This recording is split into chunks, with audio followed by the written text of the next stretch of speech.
Bien, continuando con la solución del quiz, en una segunda parte nos piden determinar semanas cotizadas tanto a lo máximo como a lo mínimo, dependiendo algunos porcentajes de trabajadores, y pues esto lo realizamos con el proceso de medidas de agrupación o de posición.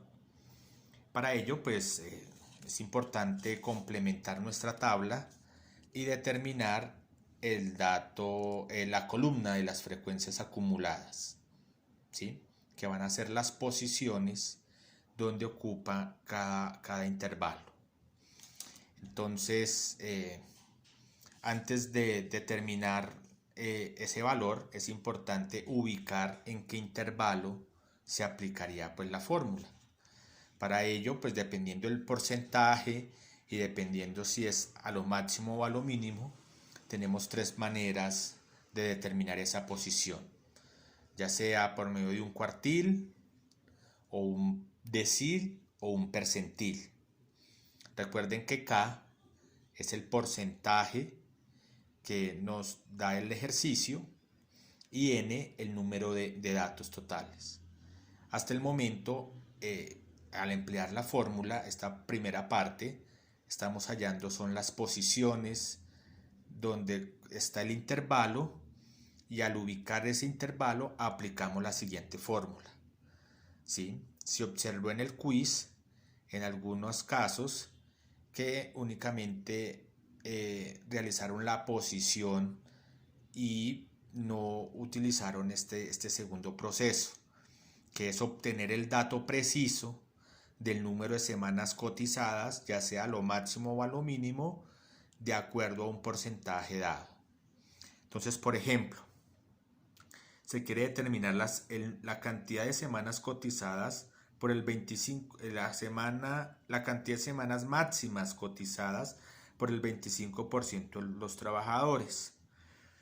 Para hallar esa cantidad de semanas máximas, de acuerdo a este porcentaje, vamos a utilizar o el cuartil número 1 o el percentil número 25 para hallar esa posición.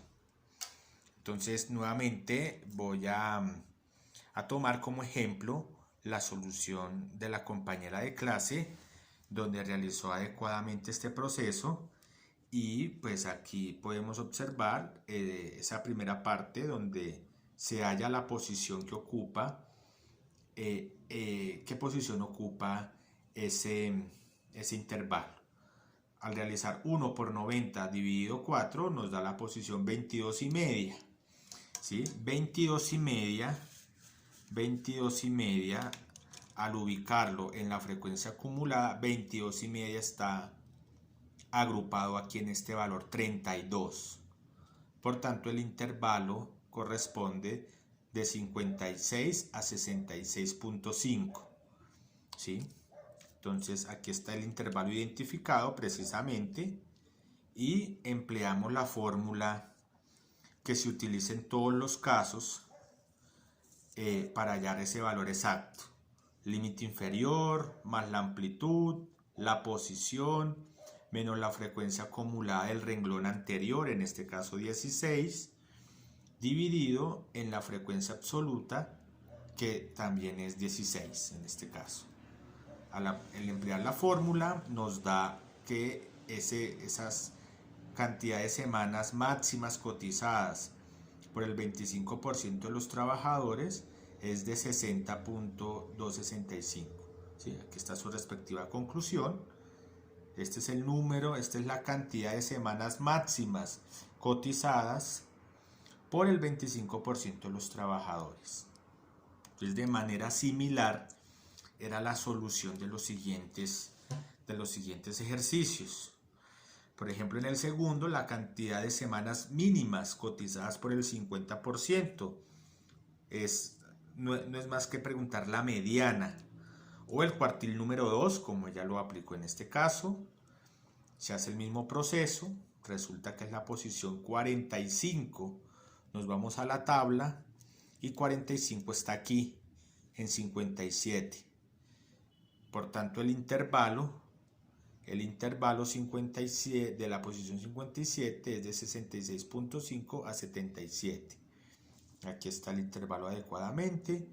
Se hace el mismo proceso y esta es la cantidad de semanas cotizadas, ya sea a lo mínimo o a lo máximo, ¿no? Del 50%, porque es el valor central. Recuerden que este valor no tiene que salirse del intervalo donde estoy aplicando la fórmula. Es una manera de corroborar que estoy realizando bien el proceso, ¿sí? Una pregunta más, por ejemplo, cuando nos dicen en el cuarto punto la cantidad de semanas mínimas cotizadas por el 50%, por el 95%, por ejemplo. La cantidad de semanas mínimas cotizadas por el 95%, determinamos es el percentil número 5, o sea, el complemento. Cuando son cantidades a lo mínimo, debemos emplear el porcentaje, el complemento, para poder hallar esa posición. En este caso, el complemento de 95 pues es 5. 5 por 90 sobre 100 nos da la posición 4.5, que en la tabla 4.5 está acumulado aquí en 7. Por tanto, voy a aplicar la fórmula con este primer intervalo. Se hace el mismo proceso, en este caso resulta ser 41.75 semanas. Aquí es 0 porque la frecuencia acumulada del renglón anterior no existe, ¿sí? Es el primer intervalo, pues el anterior es simplemente 0. Con sus respectivas conclusiones, y de esa forma era esa segunda parte del quiz.